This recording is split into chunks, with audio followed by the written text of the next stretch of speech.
நேர்களே, அண்மையில் வெளியான ஒரு பரபரப்பான படம் மாரி செல்வராஜினுடைய காளமாடன் என்று சொல்கிற பைசன். அவருடைய பேட்டி நேற்று ஒன்று வெளியானது. என்னுடைய படம் சாதி படம் அல்ல, அது சாதியை முழுமையாக எதிர்க்கும் படம் என்று அவர் சொல்லியிருந்தார். இன்றைக்கு அந்த படம் வெளியாகி பல கோடி ரூபாய்களை வசூல் செய்து வருகிறது. இந்த படத்திற்கு எதிர்மறையான விமர்சனங்கள் இருந்தாலும் இதை ஒரு திரைத்துறை படமாக பார்க்காமல் சமூக கட்டமைப்பை குறித்து நாம் பேச வேண்டிய ஒரு களச்சூழல் இங்கே இருக்கிறது. அவர் சொன்னதை சொல்லிட்டு தான் நான் அதை பேசணும். அவர் என்ன சொல்றாருன்னா, நான் சாதி படம் எடுக்கிறேன் என்று என்னை சொல்கிறார்கள். எனது படம் சாதி படமா என்றால் அது உங்களுடைய மொழி. நான் எடுப்பது சாதியை எதிர்க்கும் படம்.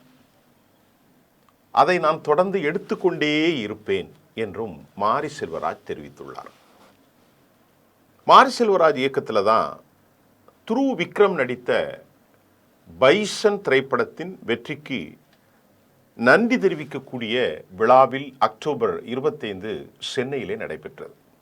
அதில் தான் அவர் பேசுகிறார். நேற்று தான் நான் பத்திரிகையாளர்களுக்கு ஒரு செய்தியை சொல்கிறேன்.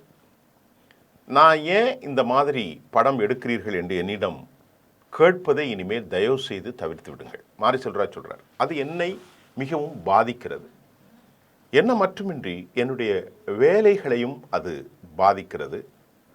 நான் உணர்வுபூர்வமாக சொல்கிறேன், நான் உங்களை மிகவும் நேசிக்கிறேன், அன்பு செலுத்துகிறேன். நானும் உங்களை அதே போன்ற கேள்வியை கேட்க முடியும்.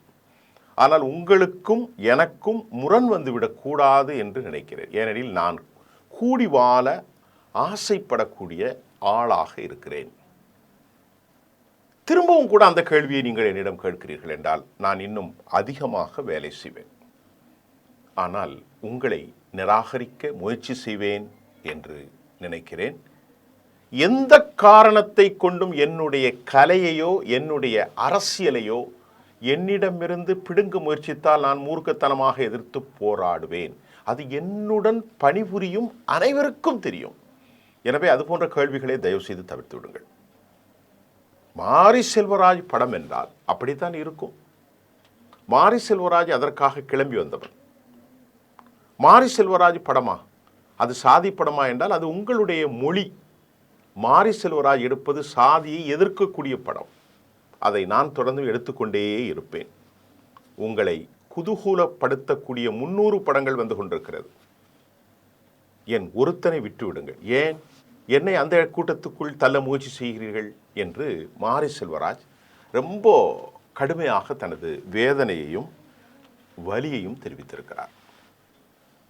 இன்றைக்கு தமிழ்நாட்டில் இருக்கக்கூடிய பெரும் சாதிகள், குறிப்பாக தெற்கே வடக்கு மண்டலம், மத்திய மண்டலம், இப்படி ஹிந்து அமைப்புகள், ஹிந்து சாதி அமைப்புகளில் தலித் தேவேந்திர குல வேளாளர்களுக்கு ஏற்பட்ட அந்த காயத்தையும் வடுக்கலையுமே அவர் படமாக சொல்லியிருக்கிறார் என்று சொல்லப்படுகிறது.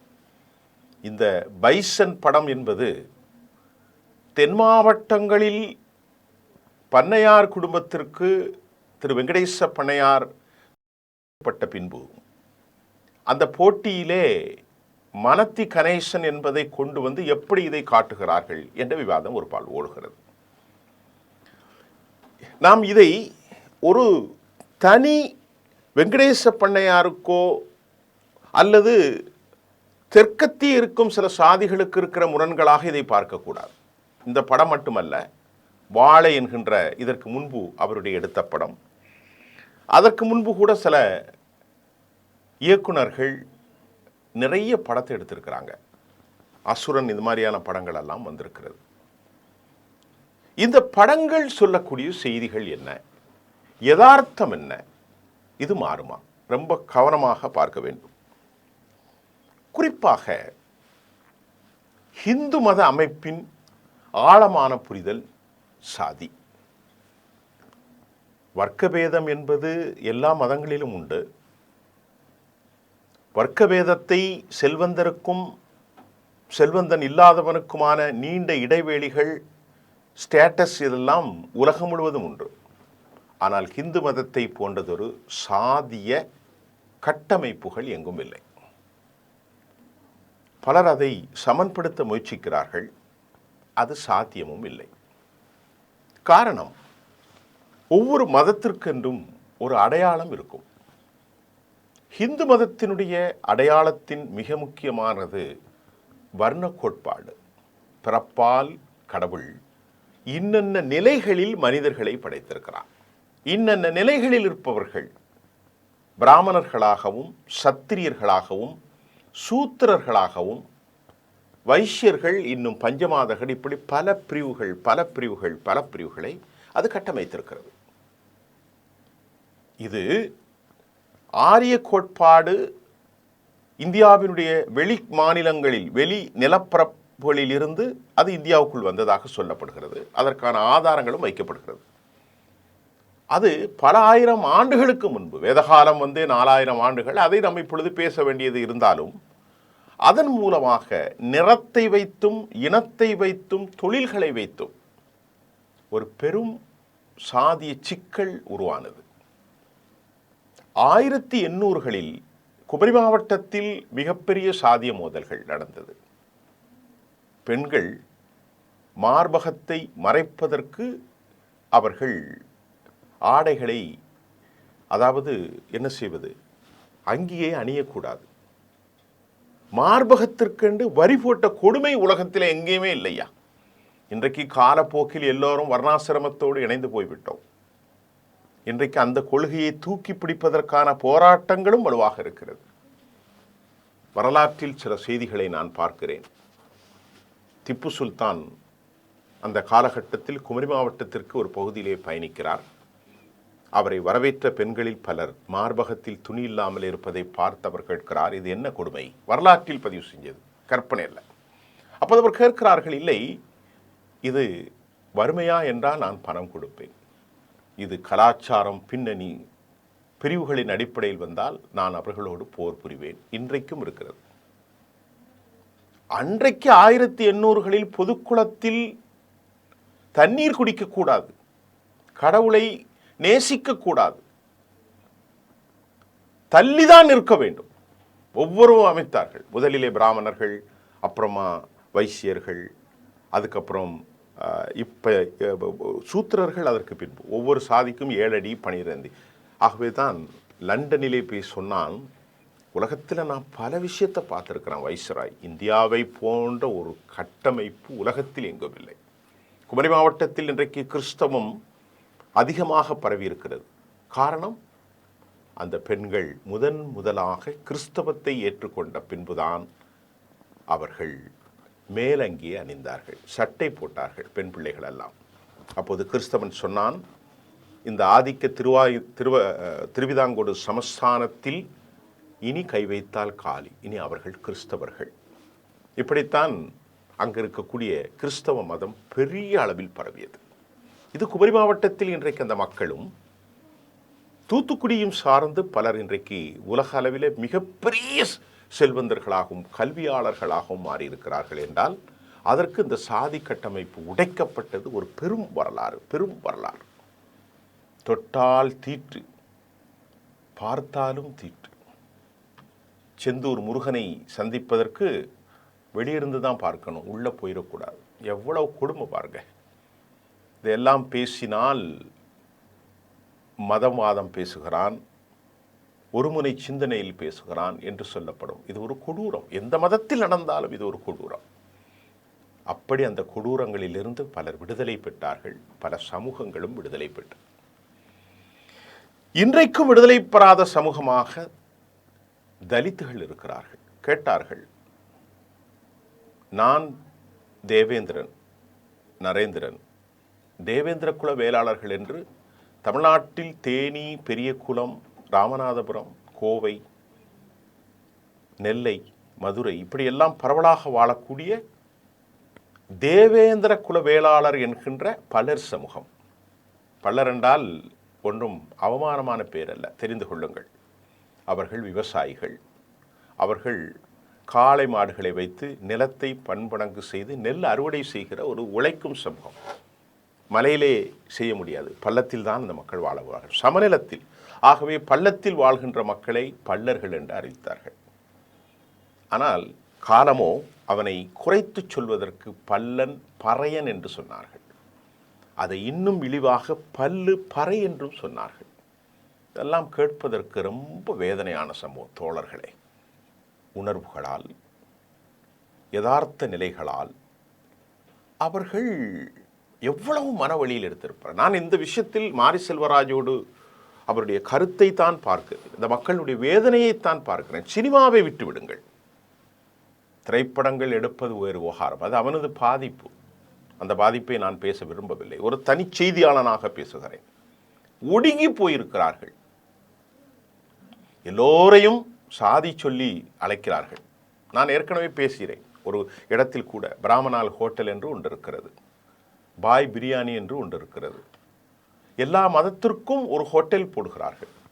ஆனால் ஒரு தேவேந்திர குல வேளாளர் தன் பல்லர் சமூகம் என்று ஒரு உணவு விடுதியை திறந்தாலோ, ஒரு அருந்ததி திறந்தாலோ, ஒரு பறையர் சமூகத்தை சார்ந்தவன் திறந்தாலோ அந்த ஹோட்டலுக்கு எத்தனை பேர் போவார்கள்? தோழர்களே, மனசை கை வைத்து சொல்லுங்கள். மனசாட்சியின் மூலம் ஒரு சம்பவத்தை சொல்கிறேன். தனபால் என்கின்ற தமிழ்நாட்டினுடைய ஒரு ஒரு சபாநாயகர், செல்வி ஜெயலலிதா அவருடைய காலத்தில் அவர் வீட்டிலே நடந்த அந்த திருமணத்தில் எல்லாரும் போனார்கள்.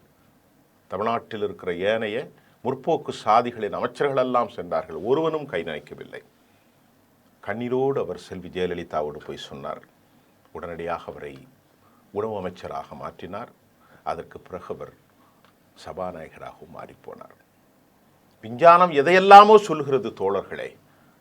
இந்த சாதியை அழிப்பதற்கு இது போன்ற படங்கள் உதவுமா? ரஞ்சித்தும் மாரி செல்வராஜும் அதே போன்று நடிகர் துரு இவர்களெல்லாம் இணைந்து உருவாக்கிய இந்த ஒரு அற்புதமான விவகாரத்தில் இதை நீங்கள் எத்தனை காலம் சொல்ல போகிறீர்கள்? இதை சொன்னவுடன் மக்களெல்லாம் பாராட்டுகிறார்கள். ஆஹா, சிறந்த படம் அல்லவா? இதற்கு முன்பும் பல படங்கள் பாராட்டுதலை பெற்றிருக்கிறது. ஆனால் திரு மாரி செல்வராஜ் அவர்களிடத்திலே நான் கேட்க விரும்புவது, நீங்கள் எடுக்கின்ற இந்த படங்கள் கலை பொக்கிஷமாக இருக்கலாம், உண்மையை சொல்லலாம், ஆனால் இதற்கான தீர்வை இந்த படங்கள் கொடுக்குமா என்பது எனக்கு ஒரு பல கேள்விகளை எழுப்பியிருக்கிறது. குறிப்பாக சில தேவேந்திர குல தலைவர்களிடத்திலும் கூட, சிறு திருமாவளவன் போன்ற வடக்கு தமிழ்நாட்டில் இருக்கும் தலைவர்களிடத்திலும் கூட அவர்கள் போராடுகிறார்கள் என்பது என்னவோ உண்மை. அந்த போராட்டம் ஏனைய சமூகத்தில் பேசுகின்ற போது இவர்கள் அங்கீகரிக்கவில்லை, மாறாக எதிர்ப்பைத்தான் வைத்து கொண்டிருக்கிறார்கள். பழைய மாதிரி இல்லைங்க, இவர்களெல்லாம் வந்துட்டாங்க. கட்ட பஞ்சாயத்து, அடிதடி, வன்முறை இல்லையா? இந்த அளவுக்கு காலம் மாறி போய்விட்டது என்று இந்த போராட்டத்தை வேறொரு பார்வையில்தான் அவர்கள் பார்க்கிறார்கள். இவர்களுக்கு வேறுவித பேரை கொடுக்கிறார்கள். கட்சிக்காரர்கள் வருகிறார்கள், கட்ட பஞ்சாயத்து பண்ணுகிறார்கள், பணத்தை கேட்கிறார்கள். காலம் மாறி போகின்றது, நம்முடைய பிள்ளைகளை குறிவைக்கிறார்கள் என்றெல்லாம் ஒரு நெகட்டிவ் எஃபெக்ட் தான் ஏனைய சாதிகளிடத்திலே வந்திருக்கிறதே தவிர, இந்த படங்கள் நிச்சயமாக ஒரு பாசிட்டிவான சிந்தனை ஏற்படுத்தவில்லை என்பது எனது குறை மட்டுமல்ல. பலாயிரக்கணக்கான கூட்டங்களை பேசிய நான், பல ஆயிரக்கணக்கான கட்டுரைகளை உலகளவில் எழுதிய நான், எனது பார்வையில் இது ஒரு வேதனைக்குரியது. ஏனென்று சொன்னால், எனது கொள்கை ஒன்று இருக்கிறது. நான் ஒரு பத்திரிகையாளர். என்னை நீங்கள் ஒரு மதத்தோடு, ஒரு சாதியோடு, ஒரு இனத்தோடு நீங்கள் அடையாளப்படுத்தி விடக்கூடாது. நான் பிறப்பால் ஒரு பச்சை தமிழன். தமிழை தவிர எனக்கு எதுவும் தெரியாது. நாங்கள் வாழுகின்ற அந்த ஊர்களிலே, சுற்று ஊர்களில் எல்லா பகுதிகளும் எல்லா சமூகங்களும் இருப்பார்கள். அவர்களோடு நாங்கள் இன்றைக்கும் நேசத்தோடு கெட்டி அணைத்து உறவுகளோடு உச்சி முகுந்துதான் வாழ்கிறேன். அப்படி ஒரு சமநிலையானவன். இந்த சமநிலையானவன் சக மனிதர்களை இழிவுபடுத்துவதை ஒருபோதும் ஏற்றுக்கொள்ள முடியாது தோழர்களே. அது எனக்கு ஒரு அடிமனதிலே ஒரு வலியை தருகிறது, வேதனையை தருகிறது. நான் எனது மனைவியோடு கூட கடந்த சில வாரங்களுக்கு முன்பு, நீங்கள் எந்த சமூகத்தை தாழ்த்தப்பட்ட சாதி என்று சொல்கிறீர்களோ அவர்கள் வீட்டிலே போய் தங்கி உணவருந்தி, அதே போன்று திருமணத்தில் கலந்து கொண்டு வந்தவன். இதே தென் மாவட்டங்களில் தான். எனக்கு அந்த சாதியெல்லாம் ஒன்றும் தெரியவில்லை. எனக்கு ஏராளமான பிராமண நண்பர்கள் இருக்கிறார்கள், நெருக்கமான நண்பர்கள். அவர்கள் வீட்டிலே நான் உணவருந்திருக்கிறேன். நான் இந்த நிலைக்கு இங்கே வந்து இருக்கிறேன் என்றால் அதற்கு காரணம் நாடார் சமூகம். அவர்கள் வீட்டிலே நான் பழகியது போன்று எந்த ஒரு சமூகத்திலும் பழகவில்லை தோழர்களே. அத்தனை பாசம், அத்தனை நெருடல், அவ்வளவு அழகான உணவு. கிறிஸ்தவ சமூகம், முஸ்லிம்கள், எல்லா சமூகத்தோடும் எனது மனதில் இறைவன் அப்படி ஒரு சூழலை எனக்கு ஏற்படுத்தவில்லை. ஆனாலும் நான் தாழ்மையோடு கேட்டுக்கொள்கிறேன். இது மாதிரி படங்கள், வெறுப்பு, இன்றைக்கு நாம் பார்க்கின்ற போது கூட பயங்கர வெறுப்புகளை நாம் காண முடிகின்றது. வலைத்தளங்களில் தென்பகுதிகளிலே பல ஆதிக்க சாதிகள் என்று நீங்கள் அடையாளப்படுத்தினாலும் பல சாதிகள், ஒரு சாதி ரெண்டு சாதி அல்ல, மேற்கிலும் தெற்கிலும் மத்திய பகுதியிலும் வட தமிழ்நாட்டிலும் தங்கள் சாதி பெருமைக்காகவும் அவர்கள் குவிந்து நிற்கிறார்கள். ஆணவ கொலைகள் தொடர்கின்ற அபாயம் இருக்கிறது, வன்முறை வந்துவிடும். இப்படியெல்லாம் பதறுகிறேன். ஏனால் என்னால் அதை எப்படித்தான் பார்க்க முடிகின்றது. என்னுடைய சகோதரர்கள், என்னுடைய சகோதரிகள், நீ வைத்துக் கொள்ளலாம், அவர்களுக்கு 1000 சாதி பேரை நம்மால் அப்படி கற்பனை கூட செய்து முடியவில்லை. ஆனால் ஒவ்வொருவருக்கும் ஒரு கலாச்சாரம் இருக்கிறது, ஒரு கொள்கை இருக்கிறது, ஒரு பண்பாடு இருக்கிறது. அதை விட்டு கொடுத்து நாங்கள் போக மாட்டோம் என்று சொல்வது நியாயம்தானா? அது நியாயம்தான். காலகாலமாக நாங்கள் இந்த கலாச்சாரத்தில், இந்த நெறிமுறையில் வளர்ந்து விட்டோம். இதை மாற்ற முடியாது என்றும் பலர் கூக்குரலிடுவது நம் காதுகளில் ஒலிக்கத்தான் செய்கின்றது. ஒன்று மட்டும் சொல்கிறேன், வேதனைக்குரிய இந்த சமூகம் பல ஆயிரம் ஆண்டுகளாக அடிமைகளாகவே இருக்கிறார்கள். வேதனைக்குரிய இந்த சமூகம் சாமி என்று கையெடுத்து கும்பிடுகிற அளவிற்குத்தான் இன்றைக்கு ஆணவத்தில் சில உயர் சாதிகளின் பின்னால் அவர்கள் ஒளிந்துதான் இருக்க முடிகிறதே தவிர நேரடியாக வர முடியவில்லை. அவர்களுடைய இருப்பிடங்கள் ஒதுக்கப்படுகிறது, சுவர்கள் கெட்டப்படுகின்றது, அவர்கள் அப்பால் நிற்கப்படுகிறார்கள். தலப்பாக கெட்ட முடியவில்லை, சைக்கிளில் பயணிக்க முடியவில்லை, இரட்டை கோலையில்தான் அவர்கள் காஃபியோ டீயோ அருந்த முடிகின்றது. சிகை அலங்காரங்கள் செய்வதற்கு கூட மறுக்கப்படுகிறார்கள். இந்த வேதனைகளுக்கெல்லாம் தீர்வு ஒரு சம்பவம் என்னை பாதித்தது தோழர்களே. கடும் மழையிலே அடக்குவதற்கு இடமில்லை. பல ஆயிரம் ஏக்கர் நிலத்தை வைத்திருக்கிற ஒரு உயர் சாதி அதில் ஒரு இடத்தை கூட கொடுக்கவில்லை அந்த மக்களுக்கு. புழுத்து போகிற இந்த உடம்புக்கு ஊரெல்லாம் கூட்டி ஓலமிட்டு அழுதிட்டு பேரினை நீக்கி பிணமென பேரிட்டு சூறையான் காட்டினில் கொண்டு போய் சுட்டிட்டு நீரில் மூழ்கி நினைப்பொழிந்தார் என்று சொன்னான். இன்னும் கொஞ்ச நாளில் நான் மரணிக்கப் போகிறேன், நீங்களும் மரணிக்கப் போகிறீர்கள், உடலெல்லாம் புழுத்து போகும் பாடுகின்றார் பட்டினத்தார்.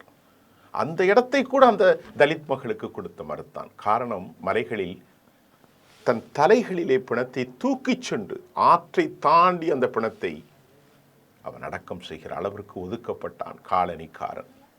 இதற்கான தீர்வு மாரி செல்வராஜ் அவர்களே நான் கேட்கிறேன், இதற்கான தீர்வு என்ன? சிந்தியுங்கள்.